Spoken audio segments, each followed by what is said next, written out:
বাটা gate, 6 নম্বর gate অর্থাৎ 3 সাইডের gate এবং বিদেশি খিমার গেট আলহামদুলিল্লাহ এই মুহূর্তে খোলা আছে এবং প্রতিটা গেটে শান্তিপূর্ণভাবে আমাদের সাথীদের অবস্থান আছে আলহামদুলিল্লাহ।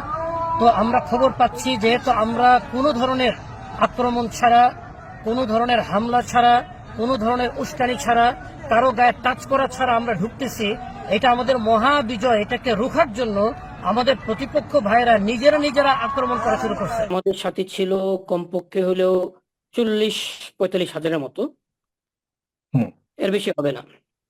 আর ওনাদের কত ছিল সেটা আমরা জানি না, সেটা হয়তো 2-4-5 হাজারের মতো হতে পারে। তো যখন ধাওয়া পাল্টা ধাওয়ার এক পর্যায়ে তাকবীর দিল আমাদের সাথীরা থেকে কামারপাড়া ব্রিজ থেকে, তখন ওনারা পিছু হটা শুরু করলেন। আমাদের সাথীরাও কেউ তারা তাদের পিছে ধাওয়া দিল, এদেরকে তারা জিম্মি করলো। সাথীরা কিন্তু যায়নি তখন, এদেরকে তারা জিম্মি করলো। জিম্মি করার পর এই 2 জন নিহত আর অর্ধশতাধিক আহত ইস্ট ওয়েস্ট মেডিকেল রানাভোলা, তারপরে Tongi medical station road, Kurmitola সহ উত্তরার বিভিন্ন প্রাইভেট হসপিটালে আমরা সাথীদেরকে তখন থেকে নেওয়া শুরু করেছি। তো এই যে একটা ধাওয়া পাল্টা ধাওয়ার পর পক্ষের সাথী আমাদের সাথে তাজুল ইসলাম ভাই, 56 বছর বয়সী, উনি বগুড়া। মুয়াজ ভাই, আপনি মিথ্যাচার করতে পারেন না।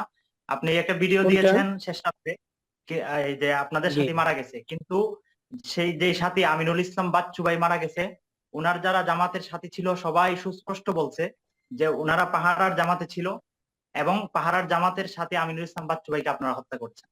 বুঝি না মানে জুবাইরপন্থীরা কি একটু রিপিট, আমি আওয়াজটা শুনতে পারিনি। জি, মানে জুবাইরপন্থীরা কি জুবাইরপন্থীরা নিজেদেরকে নিজেরা হত্যা করবে তাহলে? হ্যাঁ, এই প্রশ্নটা হচ্ছে স্বাভাবিকভাবে কেউ নিজেদের লোকের উপরে হাত তুলবে, এটা সম্ভব না। কিন্তু যখন কোনো সংঘর্ষ হয় তখন কেউ কাউকে চিনে না। এখানে যদি মনে করেন সংঘর্ষ কার সাথে হয়েছে, ওনারা যখন কামারপাড়া মোড়ে উস্কানিটা দিয়ে ধাওয়া পাল্টা দেওয়া হইলো, ওনারা আত্মরক্ষার জন্য দৌড় দিলেন কোন দিকে? আপনি নিশ্চয়ই হয়তো কোথায় গেছে আমি জানি না মজনুর, আমি কোনো পক্ষের না জনাব মজনুর। আমি ডেফিনেটলি আমি যৌক্তিক কিছু প্রশ্ন করছি আপনাকে, লজিক্যাল কিছু প্রশ্ন করছি। আমি জাস্ট যৌক্তিক কিছু প্রশ্ন করছি তর্কের খাতিরে। এটা হলো যে জায়গায় ঘটনা হলো সেখানে জুবাইরপন্থীরা, তাহলে জুবাইরপন্থীরা নিশ্চয়ই জুবাইরপন্থীদেরকে মারেনি। আপনারা সেখানে গেছেন, যাওয়ার কারণে দুই পক্ষের একটা মুখোমুখি অবস্থান হয়েছে।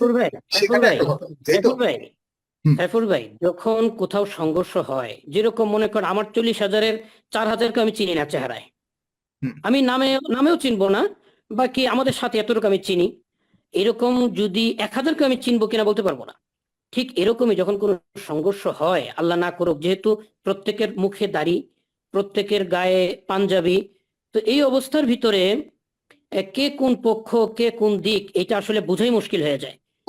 এবং আপনি এতক্ষণ আসল কথায় জনাব মজনুর, আমি আছি আপনার কাছে।